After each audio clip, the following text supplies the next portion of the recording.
My name is Yaya Haliru Danturo.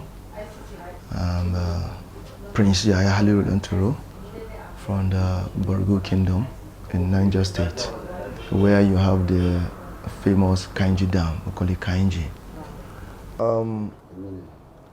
The meaning, first and foremost, the meaning of Jagagban in Hausa and in the way in my tradition or my own side of the kingdom means that a warrior, just simple as that.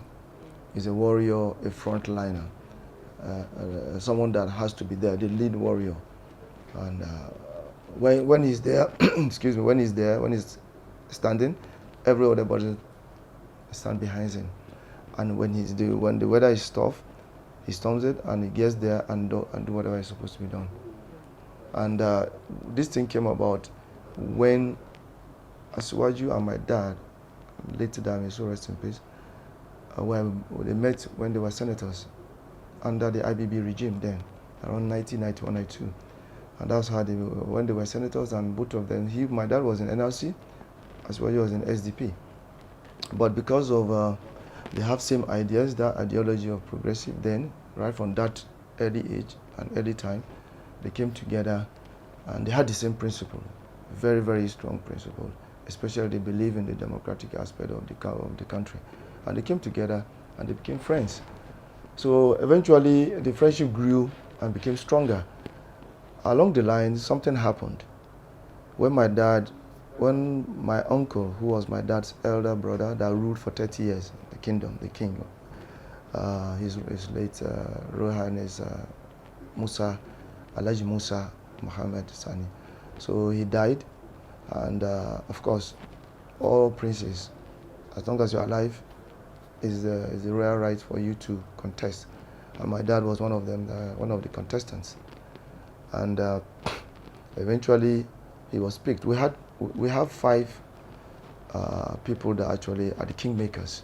So then, 2 had died long time ago. So we had 3, and the 3 forms a quorum, whereby they could still pick a king. In the process, they now decided to pick my dad as the king. But because that time it was a PDP government, I remember, A.A. Kure was the governor then. So, and our dad was not their favorite, anyway, candidate. So the politics of picking a king then came in. And Asiwaju was far away in Lagos then. And immediately he called and told our dad that, look, he suspects, or there's a suspicion that there's going to be a foul play in this selection. The government of the day are not with you. So the better we now we'll take this case to court. The better for us. Our dad agreed, but give time to see what actually would transpire in the process, because he was supposed to be announced the next king. So while it took a long time, the government refused to announce. That was when Asiwaju decided, okay, look, he has this lawyer, a son, Wole Olanipekun, son. I'm quite sure you know him, Wole Olanipekun, and that was how he took the case, and we started the case. And the case went as far as 4 years, 4 months. So Asiwaju was there for Emir throughout, from beginning to the end. So from the beginning to the end. And that was how the relationship grew stronger and bigger and better.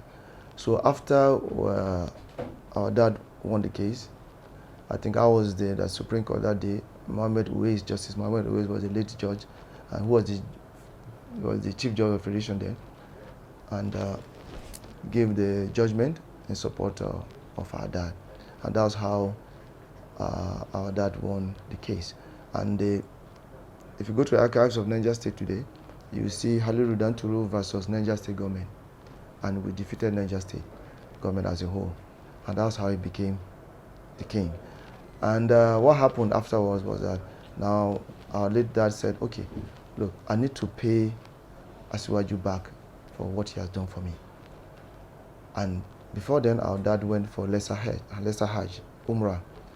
From there, he got his spiritual inspiration that, look, you need to give this gentleman this title, Jagagban.